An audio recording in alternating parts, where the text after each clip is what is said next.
Good evening. I'd like to call to order the meeting of the Caldwell County Department of Social Services. Today is Monday, March 31st, and it's a little after 5 o'clock. We're here in the Alderney Starnes building. We'll get started with the Pledge of Allegiance.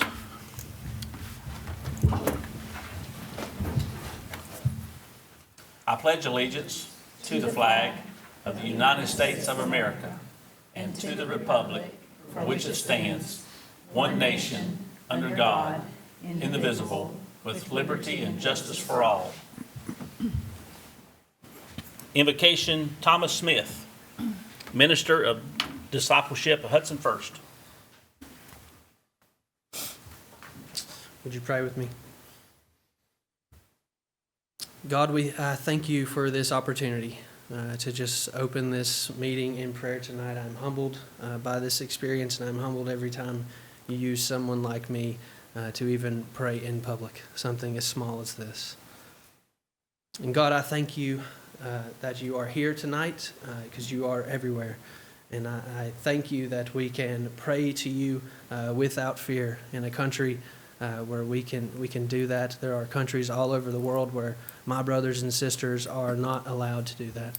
And Lord, they pray so much more than we do. May we not take this for granted. And forgive us of our prayerlessness. Lord, forgive our sins. Forgive us when we don't rely on you. Forgive us when we try to be our own gods and try to run the world. What pitiful gods we are, and what a good and powerful God you are. And I thank you so much that you've made yourself known to me. And I pray that you would do that for every person here tonight and every person they will serve in our community.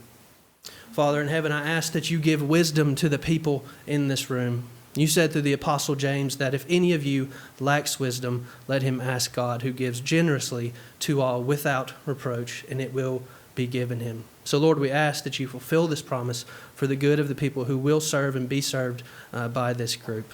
Father, I ask that you would bring peace into the lives of all the people who are here and the people that they will serve. I know their jobs are difficult and the decisions they make are difficult, and the people that they serve have seen things, and the people here or have seen things that I can't imagine in our community, Lord.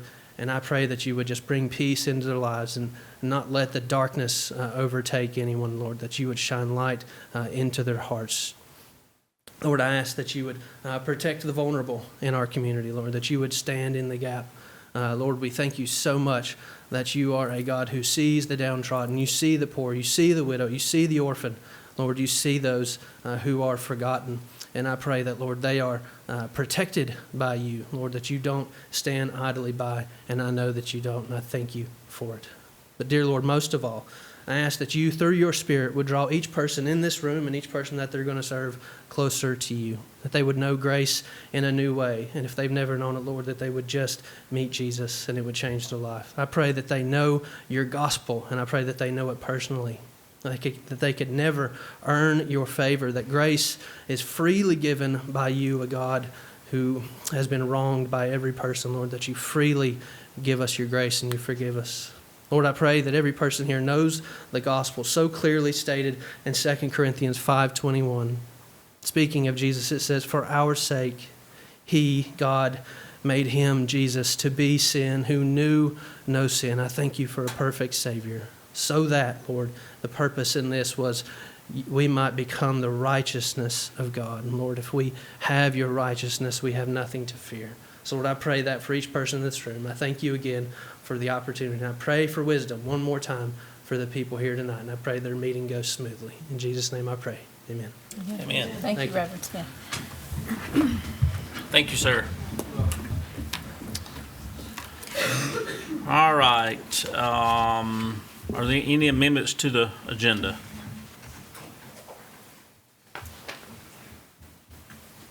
Kim? No. Any amendments? Need a motion to approve the agenda.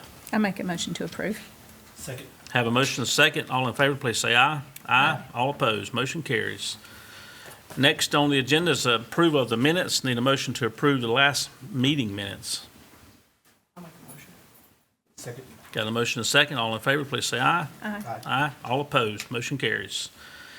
Next on the agenda is Employee of the Month recognition.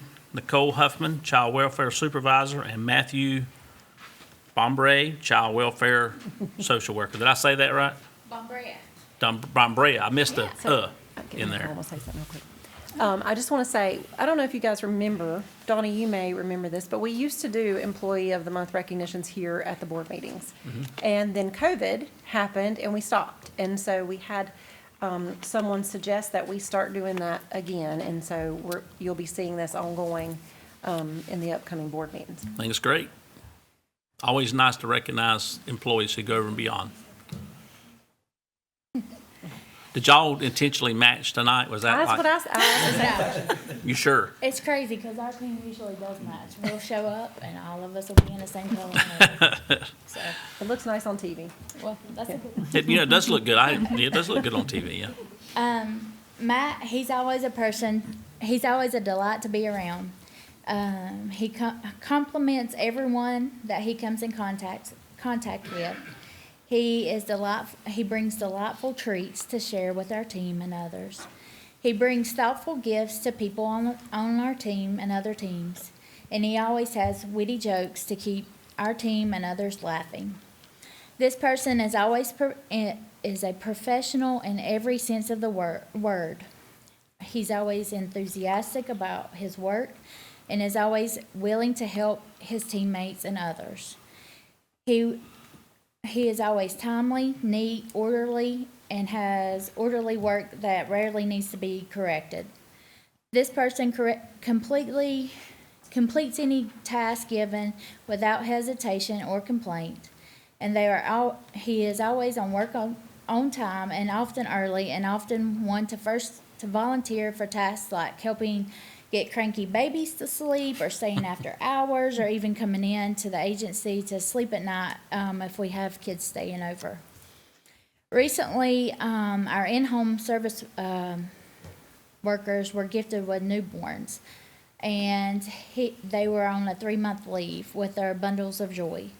To keep the in-home workers from being overwhelmed, this person volunteered to become an in-home service social worker for 3 months, despite never having held the position.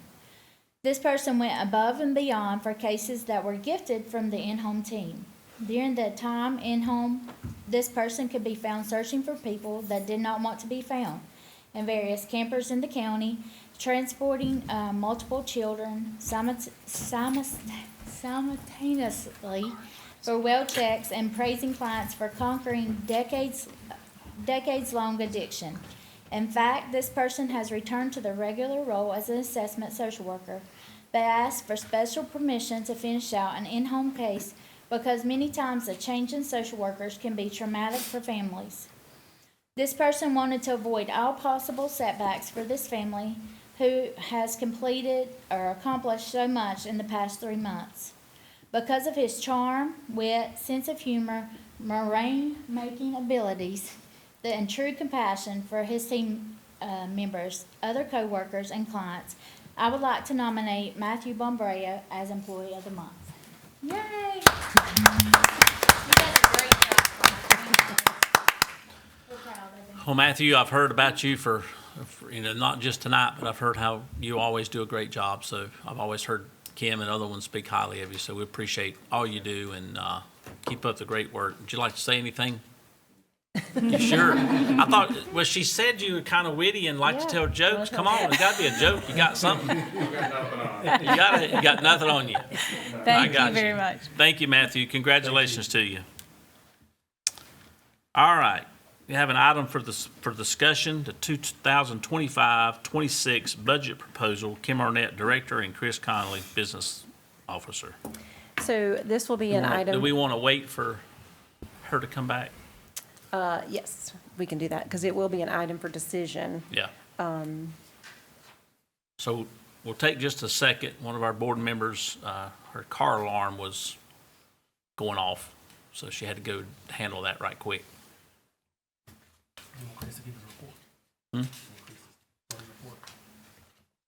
Yeah, can we move this to down a little bit and let Chris give his report while he's up here? If you want to make that amendment to the agenda, we can go back and we can do that. You want to just make a motion to amend it, and then we can? Yeah, I'll make a motion. Let's do that. Let's make a motion. I'll make a motion that we amend this agenda to where Chris, we'll move Chris up to item 7. While he's up here, if he's prepared, we'll All right, let you I'll knock that out. second it, right? You can second. Have a motion and a second. All in favor, please say aye. Aye. All opposed, motion carries. Go ahead there, Christopher. All right, thank you, Donnie. Our February financial report reads as follows. Reimbursements totaled almost $925,000 in the month. We ended the month with receivables of almost $1.1 million.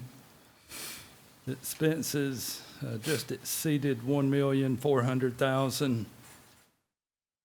Our county dollar utilized in the month was just under $482,000. Looking at our year-to-date compared to prior year, expenses are up $985,000. Revenues are up $505,000. Therefore, county dollar is up $480,000.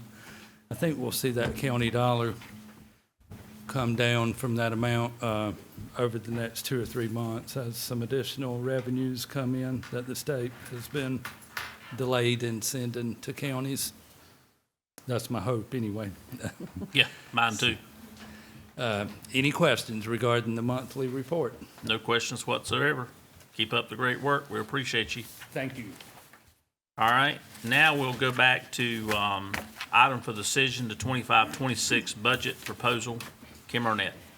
So, you all we've met and we've discussed individually about this next year or this upcoming year's budget. And so I will say that everything is the same as discussed, except there has been a slight adjustment in the Department 5310, which actually decreased our county dollar around $35,000. And so that obviously, any kind of decrease in county dollar is positive. So we were able to do that without affecting anyone's, any positions or anything such as that. I will say too, that after, I know we talked about our fleet and vehicle replacement and what we were gonna do about that. And so Chris and I met with county finance a couple weeks ago, and after discussion with county finance, we are gonna go ahead and move forward with our 5-year capital outlay plan the way it is. So that means we will replace 2 vehicles in this budget. So any questions about the budget as discussed and proposed? I don't have any. Anything you want to add, Chris? No, Okay. you hit all the highlights of it. So the overall total increase in this year's budget was going to be $335,891. Yes. Yeah, and A little less than 5% increase. and Correct. the draft we showed you a couple of weeks ago, that Yeah. was 341, I believe. So those Yeah. tweaks we've made here since then decreased that county dollar request a few $1,000s. Anybody got any questions? Is this something we can put up on the screen? Does she have a copy of that? Okay.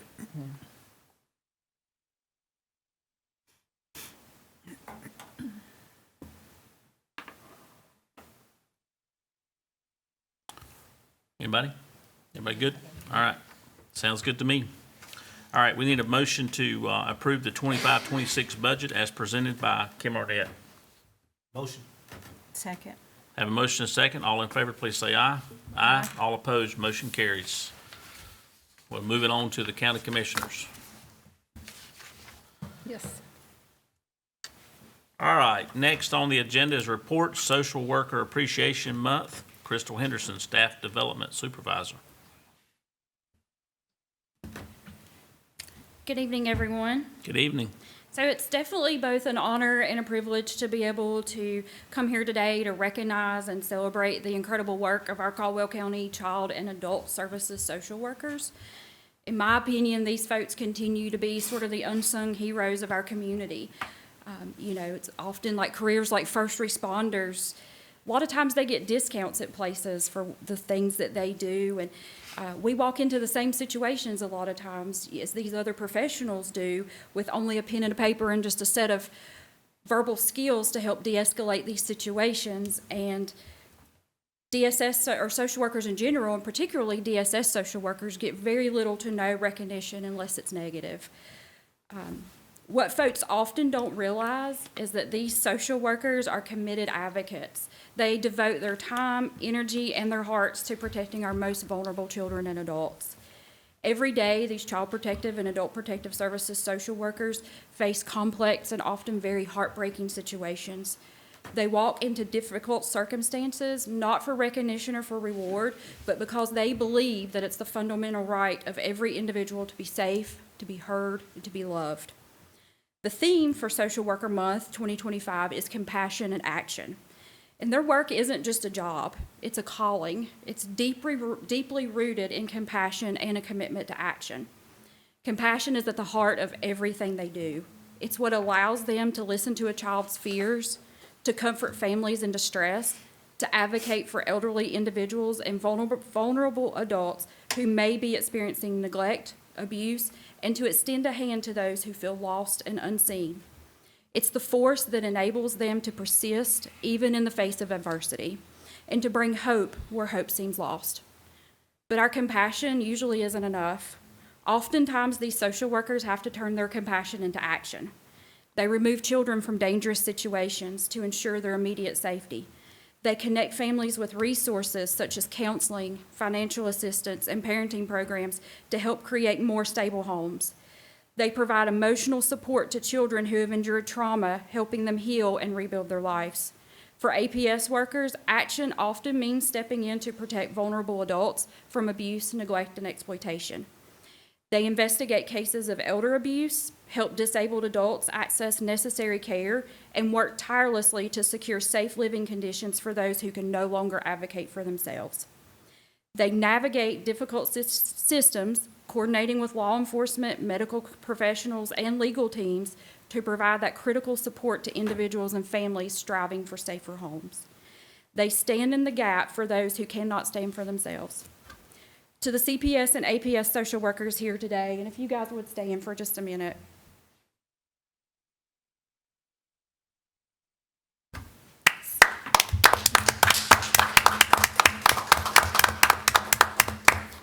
So to these guys, and then the ones that are out in the field working tirelessly, for a lot of people, you are the difference between despair and hope, between uncertainty and stability, between fear and safety.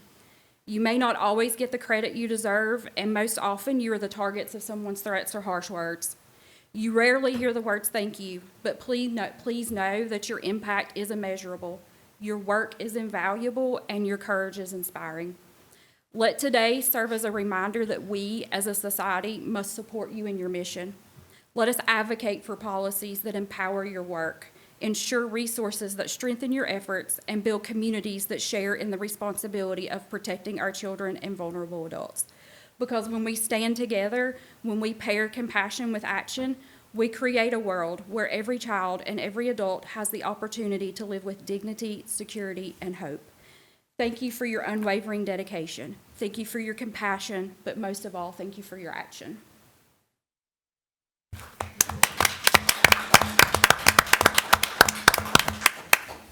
Thank you, Crystal. Well said. Well written and well said, Crystal. Good job. I think, and I will agree with what you said. I think sometimes, even me personally, before I came to the DSS board, I mean, I knew the word social worker, but I really didn't know what a social worker did or what that entailed, right? And I think it's incredibly worthy to note the hard work and dedication that our social workers, not only in our agency, but across the state, across the nation, put in. Because I think it is a calling and it is compassion. You got to have compassion to be able to do what y'all do. You don't do it for the money, okay? The last time I checked, you don't do it for the money anyway. But I do think it's a great time to honor and to recognize our social workers. So for me personally, I want to say thank you for each and every one of you. And for the ones who are not here tonight, please go back and send our appreciation. And also for the ones who are watching on television that might work in our school systems, the college, wherever they might be, thank you for all you do. Thank you. Anybody else? Good. All right, next we'll move on, celebration of life, Miss Beverly. Oh, and program, we got April 2 coming up. Get double teamed tonight. I tell you, between the names and all the different programs and the titles, it takes like 3 lines to get it all on. It does. Yeah. Yep. Well, we're here again to talk about celebration of life. Which we will talk about in Hey, look, October. didn't we just do that a few months ago? Yes, we did. Feels like it. Golly. Just kind of want to update you on where we are. It's still scheduled for May 2nd at Mountain Grove Church. We are still working on our fundraising for this because, as you're aware, it's not an agency budget. It's completely funded by community agencies, our employees, anybody who wants to donate. I would like to thank our platinum sponsors at this time, who are Tagian Automotive, Sandstone Health and Rehabilitation, Brockford Inn, and Hickory Falls Health and Rehabilitation. They have been our top platinum sponsors, so we appreciate that. I What would does like it to take thank to be a platinum sponsor? Tell us about that. $750 donation. Okay. Yes. So anybody that might be listening at home, if you'd like to be a platinum sponsor, $750 gets you, Well, I would have to have it this week. We are, for the first time, we are doing a radio commercial that will Great. be run, I think, 75 times before the event or so. You will be recognized in that as a platinum sponsor. Then, of course, you will have all the signage at the event. You will be on our T-shirts as well. perfect. And did I get all that? Yep. Okay. I would like to thank all the DSS employees. We had a silent auction, and we were able to raise over $1,000. Awesome. And that was all by donation, not just DSS. There was some health department and other county people who did that. So, that raised $1,000. We could not do this without our employees. Between the auction, lunch buddies, we have lunch buddy program that will be running through April, where you pay $8 and it more or less buys someone's lunch that day. And so through that and through our employees volunteering, we couldn't do it without them. Plus, they have to keep up with their regular job while they're doing this stuff for us. So it's a lot goes into it. We will follow the same plan as we've had in the past. Timberwoods will be catering it. We will have our booths, music, door prizes. The music is with Bob Henson and kids. Bob Henson and kids are the ones that do the music.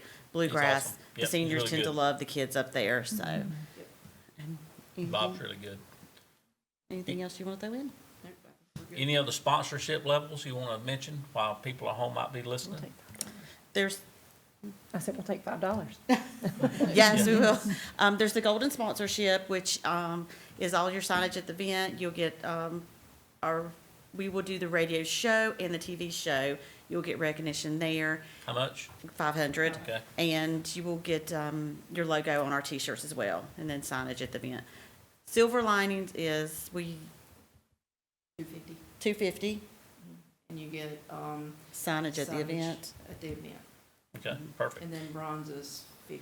$50, and that just gets you the booth and recorded on our luncheon menu Yeah. pamphlet. What's it called? Is Via Health sponsored? Are they there? They're supposed to be sponsoring. Okay. We haven't received it yet. What level? Do we know? It was silver, wasn't it? Silver. So was that five? No. 250. Okay. And UNC Caldwell should be. We don't have it Not yet. Mm-mm. Okay, I'll work on that tomorrow. Okay. So the gold sponsor is the one that's the $500 Yes. level? Okay. Yes. Okay. I'll bring that up to Via as well. And it would have to be this week that you would get. Depending on your sponsorship, if the radio commercial, and if you want to be a platinum sponsor, I need it this week because I would need to get you on that radio commercial. Got you. And if you're going to be a golden, I really need you this week because we're fixing to order T-shirts on Friday. Okay. Anything less than $500 is fine. It's Okay. good till the end of the month. Who did y'all speak to at Via? Do you remember who the contact is? The contact we've Was- always worked with at Via actually left, so we had to go a different route, and it was Dustin. Dustin Burleson? Yes. I'll ask him about it. Yeah. Yes. Okay. I know that they were planning on it, but we've not received that yet. Okay. And did you hear from John? No, I was, I just waited until you came back. Okay. To take care of it. Okay. Okay. Okay. Anybody else? All right, Thank you, guys. that sounds Thank good. you. Thank y'all. Okay. Thank you. Looking forward to it. It's always a fun time. It is. It's a lot of fun. All right, monthly updates. We've already covered Chris's. Kim, you're on the up next. Yeah, so we'll talk first about the personnel report. If you look in your packet, the personnel report looks a little different. So just curious about how you like this format, because we were trying to make it a little easier to, easier to read. And easier to really see where the vacancies are, and what those vacancies are. Yep, I like it. Yeah. It also helps us too, because there's, position numbers attached to each position, so you're able to lay that out. You can see, we talked about our temporary part-time positions that we got approved, and you can see in child welfare, we're in permanency, there's 4 positions there that are vacant, and so obviously that's creating the issue there, and so we're working on getting those positions hired. I think we have 2 already that, if they are not already hired, they are going to be very soon. So that is very fortunate that we have found 2 experienced folks to come in and work that temporary part-time position for us while we continue to look for our permanent full-time positions. We also filled a few positions since the last meeting. I know we also filled 1 today, so that there'll be a total of 3 that we've filled since the last meeting. I will say that we have had several applicants turn us down, even walk out of our interviews when we tell them our salary. And that is really specific to our social work salaries. So that has been something we're tracking. I know we've at least had 5 out of 6 months that have turned us down because of that over the past year, probably around more like 8 to 10. So that's unfortunate. We had someone today who has a lot of experience, and we were really hoping to secure that position. She would not give us an answer because she had to think about that overnight because of the salary. So we are working on looking at other counties and what those counties pay for our same positions, so that we can present that information to you all. Our food and nutrition services are, I hate to say this because they always think I'm going to jinx it, but they're fully staffed. We're just training right now. So Brandy's shaking her head. Don't say that. But we are in the process of training, and so we hope that everyone is up and going very soon. Any question about our personnel report and the vacancies, or? Yeah, question on the salaries. Are you utilizing the flexibility that you have, and as well as the county manager has, or interim county manager has, to try to maneuver through some of that? Yes. Okay. We do. I just want to make sure that, Right. if somebody comes in with a lot of experience, we got some tools that can help with that. Right, and we do look at that very closely. One thing that we have to do, though, is we have to make their pay commensurate with the Correct. employees that we still Yeah. have. And because our pay has not gone up the way other counties have, then it makes it hard to offer and compete with the other counties without being unfair to the employees we currently have. Got you.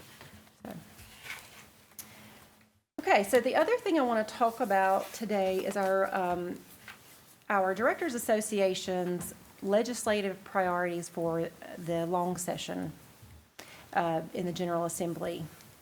So I've got it up on the screen if you'll take a look there. It's not a PowerPoint, it's a PDF, so she's just going to have to scroll as we talk. But we narrowed it down. We had lots of folks give input into what we thought really needed to be our top legislative priorities this year. And so we narrowed it down to 3. And the first one you see there is to provide adequate funding for guardianship and adult protective services. you've heard me say over and over that adult services are not funded adequately on a state level. And so we are looking, we have a lot of younger adults being served in our adult services. And we really we do not have the ability to develop additional resources. We have issue paying for placement sometimes when these folks aren't eligible for Medicaid. We don't have the resources to fund their essential needs and services. Now, we have come up with some creative ways in our own agency, such as donated funds to help with some of this, but it doesn't add up to much when you're talking about helping someone pay for a placement that is $8,000 a month. So that is one, and that is across the state, and so that is one of the priorities that we are putting forward this long session. And so what we want the state to do is we want them to provide additional state administrative funding for local county departments of social services. For the fiscal year 23 and 24, $81 million was claimed for adult protective services and guardianship administrative funding. Of that funding, $2,800 was provided by the state. $62 million was county funding. So, and that does not include vacant positions where salaries were not fully funded. So that there's even more. And so that's a huge issue for our state and our counties. And so that is one thing that the association is going to be pushing this year. The second legislative priority is to fully fund the child welfare workload recommendation study through state funds. And so our current caseload standards are about 20 years old. So a 2016 study was conducted, or 2016 a study was recommended, and it was conducted in 2023. And it found that our caseload standards were between 40 and 100% higher than they should be, depending on the size of the county and the population. 40% to 100% higher than they should be. So what we are asking is that they fully fund the workload study that was done in 2023. And I'll give you some funding statistics for our fiscal year 23-24. Around $620 million was claimed for child welfare administrative funding. Of that funding, $22 million was provided by the state, and $381 million was provided by the counties. Again, those do not include the vacant positions, which we know is extensive. So our third priority is to establish a study for caseload standards in food, nutrition, and Medicaid, and to establish timeframes for policy updates in DSS programs, and to establish an ongoing training program for Medicaid and FNS. Currently, we have no caseload standards in FNS and Medicaid. And you guys have heard us talk about this because of Medicaid expansion. And we've said, we've reached out to other counties, we've asked them what they think is manageable. We've looked at ours and, to see what we thought was manageable. We had our caseloads up to, I think, 1,500 per person before expansion and before we were able to hire additional positions. And so just because we were able to hire those positions, have we now gotten a doable caseload? And we're still at probably around 1,000 per person. And so we want the state to tell us what is reasonable. Right. And to also provide funds to help us make that happen. Yeah. And to not just give it to the counties and say, here's our recommendations, y'all take care of it. Because as you can see, in all of the other programs, that's what has happened, is the state doesn't fund what their recommendations are. We are then Those are tasked with called that. unfunded mandates. That's exactly what yes, you're exactly correct. Are there national standards around food and nutrition caseloads? Not that I know of, there is not. So it's not just North Carolina that doesn't have standards, but there aren't standards across the nation? I don't think there's national standards, and that is because, I guess, of the differences in the way the states run the programs. So they can't necessarily create a national standard. So are there other states that have standards related? Probably so. Yeah. I would say there are, and what I would hope, when the state looks at that they would look at a state similar to how our state runs our programs, to take some of that and apply here. What states would be similar, do we know? No, I do not know. Okay. I would have to Who, find that out. who is the one that's, I guess, this plan, these things you want to see done, who's lobbying for that? So we have our advocacy committee, who then talks with our representatives. And so we do have people that go to Washington to advocate, but Has anybody been to Raleigh and sat down and talked to them? yes. Okay. Yep. So we're hoping that these things move forward. It's never a guarantee. And also, even when we do have, let's say we do have a work study that's done, it's no guarantee that those mandates are going to be funded. So, but these are the legislative priorities that we are going to be working on. Any questions about those? Do you know, do you have names of who would be these people that represent DSS that go and I know, sit down and you mean our advocate? committee? Yeah. I can get you those. Yeah, I know. I'd like to know who's actually the one who's responsible for going and sitting down in front of the legislators in the General Assembly and saying, hey, this is what we want to do. I can talk to our committee to find Yeah, out find out who's who gone. that I know person several is. have gone. I don't know if one goes more than others, and so I'll find that out Okay. for you. Yeah, let me know. Okay.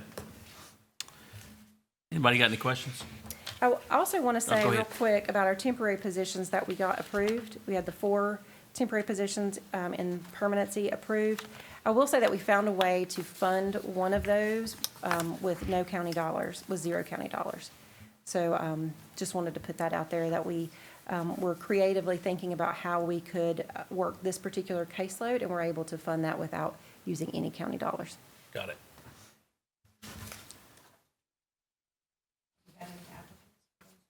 We have 2 that we are hoping to have filled. And so those are the only 2 I know of. I'm not sure if we have any others. Not any others yet. But 50% is pretty good. Sounds good. Yep. Anything else? That's it. All right. Thank you, guys. Anybody got any questions for Kim? All right. If not, we'll move along. Children's Services highlights, Miss Casey. Always good to see you. Good afternoon. If you pull up our highlights in front of you, I'll just go through those numbers really quick.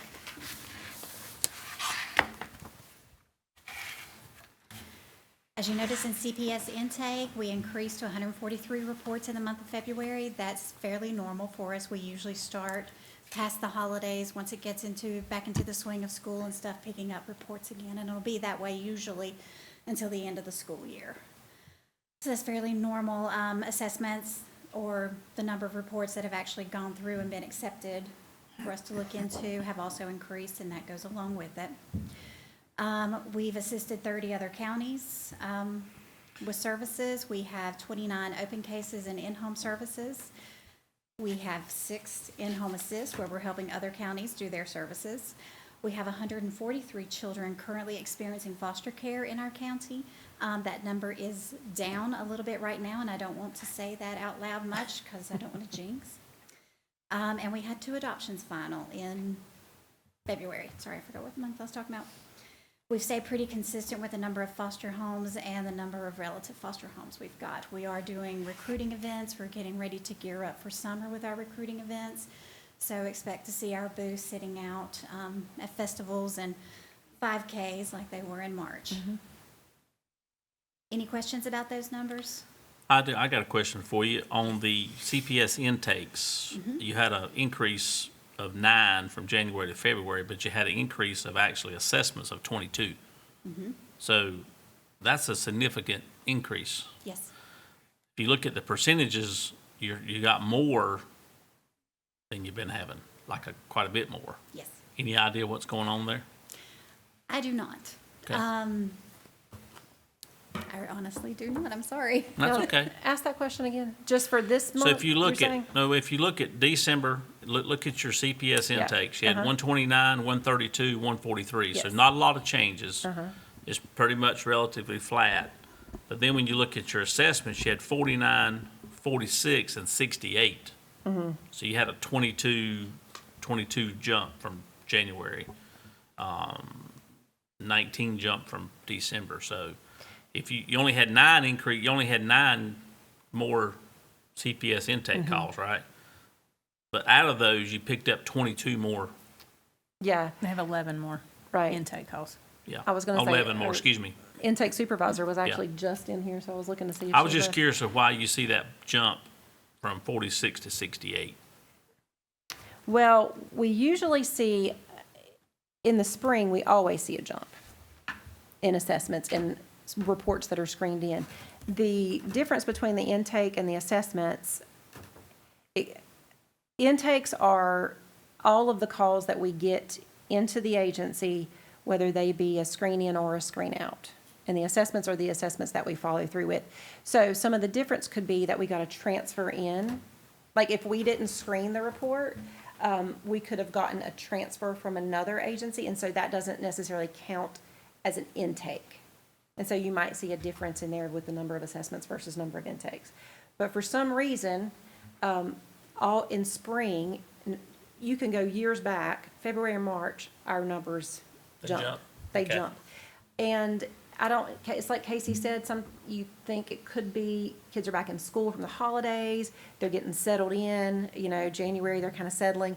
February, maybe they're talking more, maybe they're disclosing more, maybe teachers are getting to know them a little bit more or getting back comfortable with them, seeing some patterns and trends, and so they're going to report more, or just in spring. Do you think all these are coming from the school? No, but there's a large portion. It'd be Large interesting to know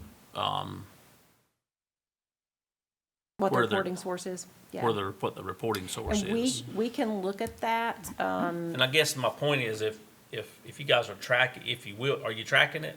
our system can. Okay, if you're tracking it, then if I'm in y'all's shoes, I'd want to know, okay, is the increase truly, because we always say it's the schools, but is it really the schools? Do we really know that it's the schools? I will tell you, it's a large portion because that's where a large portion of our reports come from, just historically and Yeah. all the time.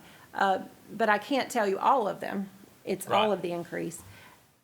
I really cannot tell, we've thought about this for years. Why does it increase? It's usually March is the month that goes up higher. I don't know what this one's gonna look like yet, but. We see similar patterns in increases in our intakes for walk-in assessments, for mental health assessments in March and October, right? Like there's Same. something about It's the those same. months that collectively across the board, Yeah. we see. It's interesting. And that's when my numbers usually start jumping in permanency too. And I say the schools because that is really the only thing we can identify, is that the kids have come back from the summer and in October, and then in March, they've come back from holidays. And so that's the only thing we can identify. As far as public reporting, But I think we to have Donnie's not been point, able to make a right, it connection. isn't necessarily that the number of referrals in has increased that much, but it's that the number of children in need of service Correct. has increased. I had to do a right? good And job so explaining that. She did a much better proportionately, job. Based on the number of calls that you're getting, you're screening more children in, which to me means, right, that your acuity level, you're identifying more problematic issues than you did in the previous month. And so then it's a matter of, I don't know, are there staffing issues where there are different people screening calls? Obviously, you're working on a mandate, right? And so Right. you wouldn't imagine that causes much of a a fluctuation in the number of children that are screened in, because the mandate is the mandate. Right. But what it means, unfortunately, is that the number of children that are living in conditions that require your Correct. intervention has increased. Yes. Correct. And so, She did a much, there was a word in there that you used I well would have said. never got. And still, I don't even know what it means, but it sounded really, really good. That's acute, it. I knew, yeah.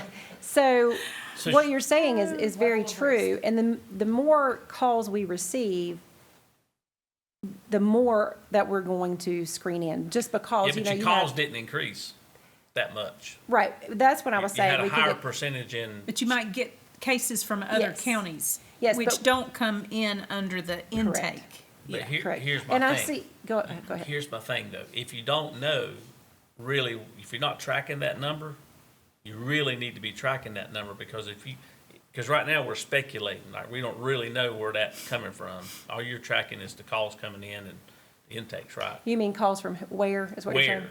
Because if it's truly coming from the schools, then maybe there's something we can focus on to try to help that. And if it is coming from the schools, why is it, why is it happening there? Like, Yeah. and I guess my point is, we have the data. If you have the data, then why not track it? So you'll at least know and you can manage around that data. Yeah, and we can pull that data and see what that looks like, and I know we've done that in the past to see where that's coming from. Yeah. And one thing that we do with the schools is a lot of education. We actually just did Right. a educational session with the schools to talk about, what the steps are for reporting and what we can do if there's a situation that they are concerned about, yet it doesn't meet our criteria to screen in. So we also talk about that and have a process to follow and a platform to take those situations and discuss them. So we do address that with the schools. We do the education, but we can pull that data and see what the actual percentage is, if we can get that accurate. When did you do the training? When did they, Crystal, when did y'all do that?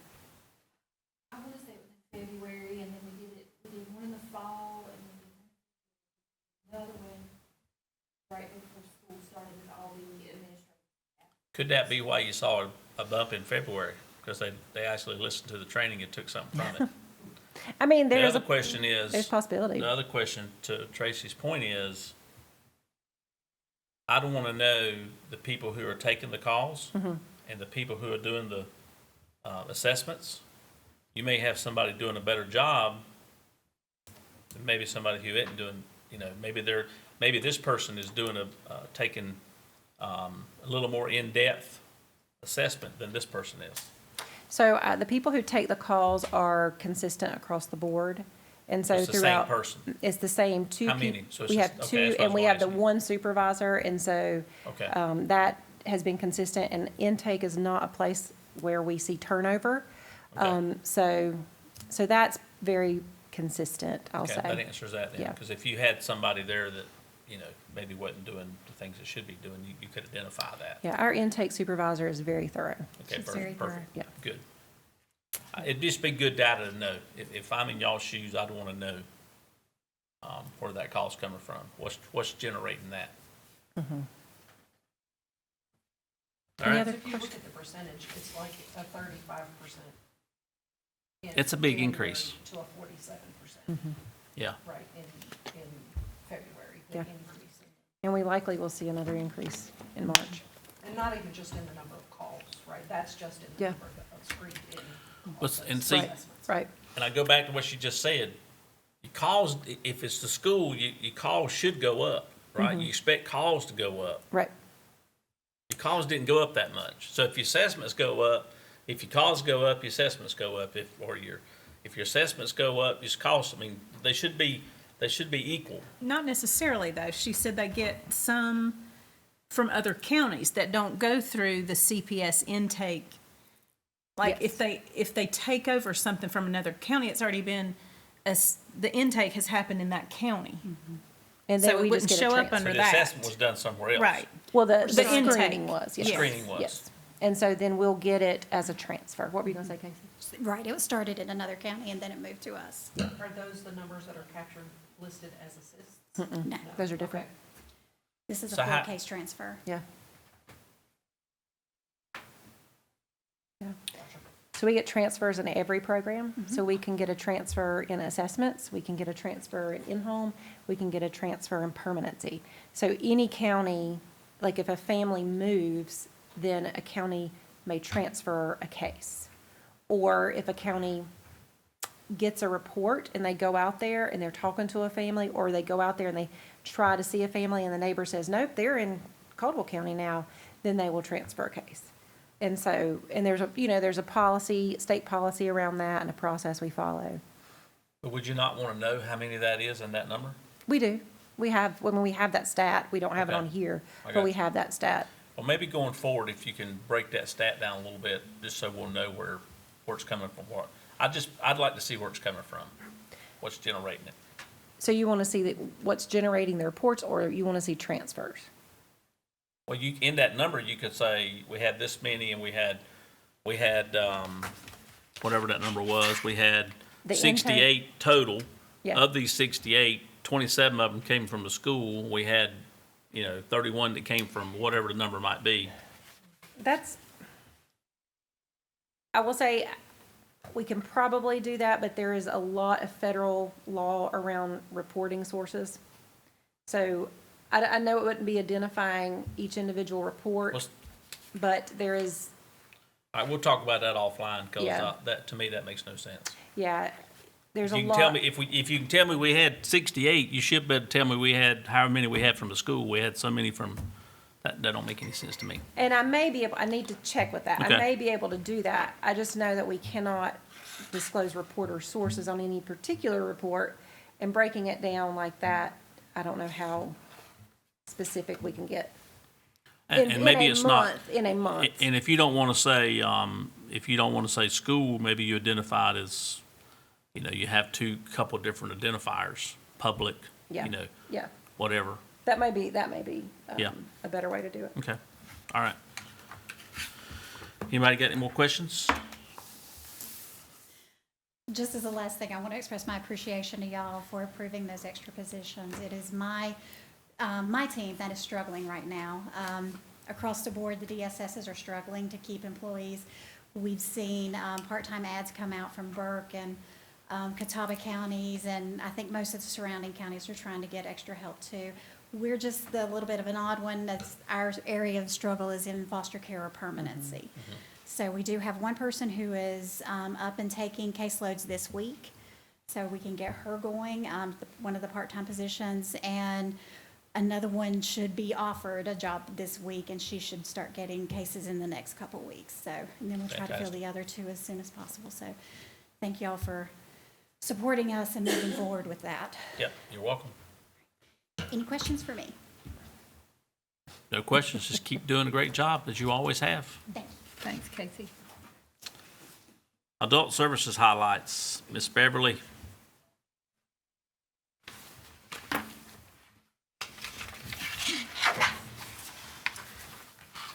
Okay, Oh, in pretty April, excuse me. yeah, she's going to talk about something too, so. I forgot y'all were a team. Yeah. Yeah. Our numbers for February are listed. We're pretty much consistent with, I think with our reports received and screen-ins. We still, our special assistants in-home that I like to look at each month, we still have 47, but we do have 4 pending. And I think Kim mentioned this in our budget meetings, that the way we code those clients now, the social worker does, it's going to be fully reimbursable by Medicaid now. Those social worker positions. Yes. Should say that. All the time they spend is billed to Medicaid directly, so it's a covered position. Well, it'll be 50% reimbursable, and it's uncapped. So that will be very helpful to pay for that position. Good. And we have, like I said, 4 more pending cases. So I would say we're averaging December 42, we have 47 in February, we got 4 pending. So it seems like we're averaging about 2 or so a month. And everything else is pretty much consistent. Do you have any questions with my numbers, with our numbers? I don't. Okay. April is going to give you a little update on our outreach program that we started in December for those experiencing homelessness. So I'll let her take that over. So, on March 14th, we went to Yokefella, and we were able to feed the unhoused. And we were able to serve 50 plates this time. We also were able to give them bags of personal items such as deodorant, shampoo, anything personal hygiene, and we had female and male bags this time. And then it was just like blankets, anything that was spring related that they needed, ponchos, that was in there. So I'm hoping in the next quarter it'll be summer, so I'm hoping we can get sunscreen out. But we were able to feed 7 more people than we did in December. So I'm hoping we get the word out and we're able to start feeding more in the community. I'm just curious. Go ahead. And we're also available for resources too. Yes. Social workers, I think community paramedics was there to give out resources to those who want those. Yes, and I was also able, Food and Nutrition and Medicaid sent out a worker, and we were able to get one application out, filled out, so hopefully that went through, but we're trying to give them as many resources as we can to help Sharon at Yokefella. So of course, our goal would be, that they could get the resources so they could get the housing they need. Yeah. I just have a question for you, Donnie. Do you guys, the commissioners get a report on how many folks in our county are experiencing homelessness? No, because nobody can really tell us. Okay. I just We've didn't know. asked, but there's nobody really knows the answer to that question, because I think that number changes So frequently. so frequently. Yeah, because, we went up 7, and I'm just curious, if it'll go up again. They could at least know that number, though. Yeah. That gives you, Yeah. it's a Well, minimum of that many people. I tell you know. who might know, and they would have a somewhat of a close answer, is the Western Piedmont Council of Government. Their homeless outreach. Yeah. I don't really know I didn't know if they've reported to you what all. kind of success Well, and they they I don't can report reach to out. us. point in time count Yeah. in each county, and so we probably could look at, now, again, there's lots of potential barriers to how that number is collected and how consistent it's been collected across the board. Right. But we could at least look at that particular number for the county. Yeah.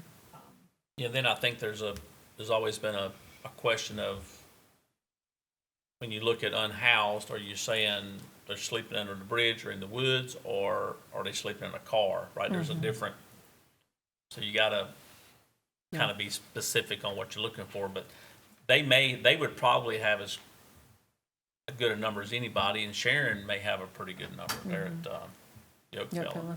I have a question. Okay, so, do you consider someone homeless who has family and who would take them in, but this person, by the fact that maybe they use drugs or have mental health issues, chooses not to accept that, so they live unhoused? Is that still considered homeless? That's probably most of the homeless population. That is Okay. probably most of the By homeless federal population. definition of homelessness, that would be considered. So it's Unsheltered. sometimes a choice, because like I have someone I know personally that's in that situation, and that person would have somewhere, should they choose that. Right. Okay, so I just didn't know if that's what we're characterizing as homeless, or if these people have no resource, nowhere to live. They literally have nowhere they could stay. I guess that's my question, because the one that I know about in particular would have that, should that person choose to do that. I think that you see it on both sides. You see some that choose this lifestyle because that's all they know, and then you see some that truly can't hold down a job or hold down a housing, and they can't, they don't have a choice, or they don't have family Right. and stuff. A lot To of me, it's that's mental more health. considered homeless. Like, that's what I think of as someone who because of mental health or, you know, whatever the issue is, has no resource, has no one they could move in, no one that would take them in. And it's not really a choice. It's just they are in a situation where they can't do that. The other one, it's a strange category to me because it is something that person is choosing because they may have multiple family members, like in the case that I know of, that would take that person right in and want to, desperately want to. Well, I think with mental health and substance abuse too, you can try, I'm thinking of some person on top of my head that we actually got placed into an apartment. And I think it lasted maybe 90 days because they weren't used to that. Right. They weren't used to, Right. the department had rules. They weren't used to having to be accountable for things. Yeah. It lasted maybe 9 days and they were back on the street. Yeah. Some of them, their mental health and substance abuse disorders are just so in-depth that the only way they know how to function is on the Yes. street. Right, Yes. and sometimes it appears as a choice But it's, to others, but the truth is that addiction is a disease. Yes. And addiction is not a choice, much like mental health is not a choice. And sometimes those lines get really blurred, especially when we're talking about people experiencing And you have a lot of, situations. I think a lot of folks who suffer with mental health issues that are self-medicating Yes. because of that then leads to the addiction. And so and it becomes persistent and severe and, Yes. yeah, I And there think. are, like, a HUD definition of homelessness, and then there's the school McKinney-Vento definition of Yep, homelessness. good point. Which vary, right? And so the federal definition is about living in a situation that's considered uninhabitable, which could be a car, Yeah. could be a building, could be under a bridge. Whereas McKinney-Vento definition is more global definition that also includes folks who are couch surfing. So Right. I Yep. take my Right. sister and her children in by the state, by the educational standards of They're homeless. McKinney-Vento, they are considered homeless Yep. and avail all of the Sure. resources that the school system allows to those. Those would not be the same numbers that are counted when you're Yeah. looking at that. Yeah. There's a high percentage, and this is something I've learned over the last couple of years, working in that environment, and being around, that environment, is that there's a certain percentage of the people who, that's just where they want to be, right? I'll give you an example. A couple of years ago, I encountered a homeless guy over in Sawmills. Long story short, I'll breeze through it. Was able to help him get into RHA, who in turn got him into a 6-month program in Kentucky. He stayed 6 months, ends up on a bus back here in Lenoir. Restart gets him into Oxford House, gets him a job, gets him a place to live. He stayed there 2 weeks, bought a tent, moved to the woods. Because what happens is, to Beverly's point, they get so used to having zero responsibility that the slightest little rule or anything like that throws them into a. Seems you know, overwhelming. yeah, it's overwhelming to them. So they would just prefer to be in the woods. Don't know where he's at today. Don't know if he's clean or what happened to him. But we had one that we ended up getting to eastern part of the state to a rehab facility. He stayed like 2 months, came back, and he said, "I just can't do it. I'd rather stay in the woods." I mean, and you can't fix that. Unfortunately, there's nothing you can do about that. And sometimes I think, It's Well, heartbreaking. it can, in some situations, be assisted by low barrier housing, and we don't offer that Well- here or in a lot of places across the country, right? Like low barrier shelter and low barrier housing situations, permanent supportive housing, there are lots of options that can assist that number in decreasing. We just don't avail those resources. well, it's just not, I mean, to me, if it's not available, then it don't exist, and there's nothing we can do about it. I think the challenge that we're faced with is, at what point, are they, taking advantage of the situation, you know? Because I'm all about trying to help them if we can, but then I know I specifically know of some that are, I don't care what you do. You just, I mean, you're not going to help them. You're just not, you know, so. Well, our But role- appreciate you guys taking the opportunity to go help them as much as you can. And with our role, we received this donation to do this work, so Yeah. Yeah. that's what. No, I think it's great. I think it's great work, and it's, hopefully, during that interaction, we're continuing to build that trust that maybe at some point in time, there'll be that one that says, hey, I'm ready to do something different with my life, you know? Because, you don't ever know. So I commend you for making the effort. All right, anybody got any more questions? Thank you. Thank you, ladies. Economic Services highlights, Miss Brandy Hood. They left you by yourself, Brandy. Just all you. Last but not least. So just to go over the February numbers for food and nutrition, you'll see a decrease in the applications, and we normally see that towards the end of our peak energy season. There's not a lot of folks coming into the agency anymore. In January, you'll see an increase because they are coming into the agency. We're hoping that next month we see another decrease in that program as well. There's 12,000, they're up on the board, so I won't go through each one of them. We are still currently on a child care waiting list. We're going to reassess the numbers hopefully within the next couple weeks. We got some preliminary numbers that we didn't want to remove any children quite yet based off of that percentage, so we're going to wait until a couple weeks and we're going to reassess at that point. And we're hoping then we can remove some children from that waiting list. How many's on that waiting list? Where's it at? Is it on? 40, I think we're at, and don't quote me 45? on this, I think we're about 47.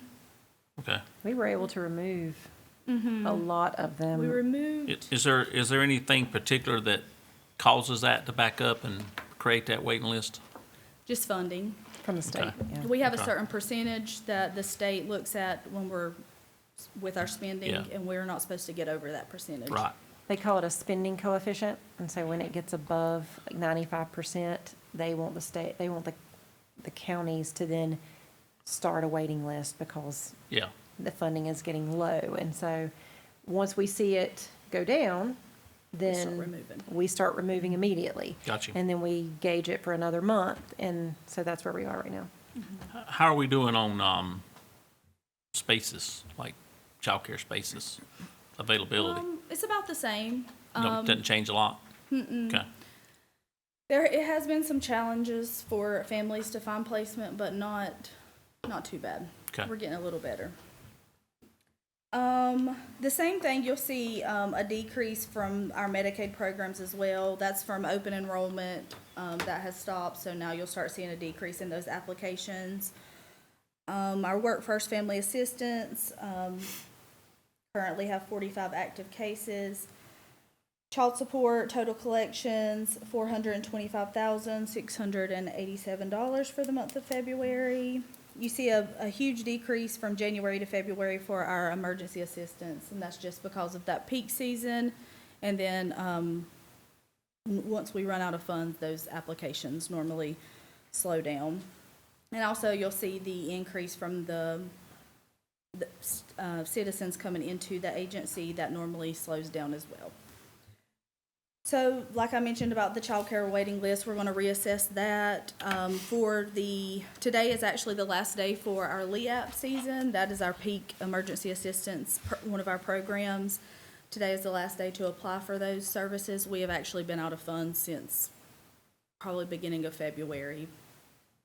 And that was what we had requested, some additional funds, and the state was not able to release those. We are starting back. They had put our child care audit on pause due to the hurricane. We actually have just got notification we're starting back the child care audit process, so we are working Oh, on boy. that currently. Yeah. Another audit. Always an Right. audit. Well, at least they gave you a pause there for a while. That's right. did. Yeah. A little Let you reprieve. catch your breath. And I think that's all I have for today. Any questions? Anybody? So, well, Brandy, always, we appreciate you. Thank Keep up the great work. Anybody got anything they want to share, say, talk about? Anybody else? We're all good? All right, with that being said, our next meeting will be on Tuesday, April 22nd, here at the same location, same time. And with that, I will entertain a motion to adjourn. I'll make the motion. Second. Have a motion and a second. All in favor, please say aye. Aye. All opposed, motion carries. We are adjourned. Thank you for joining us this evening.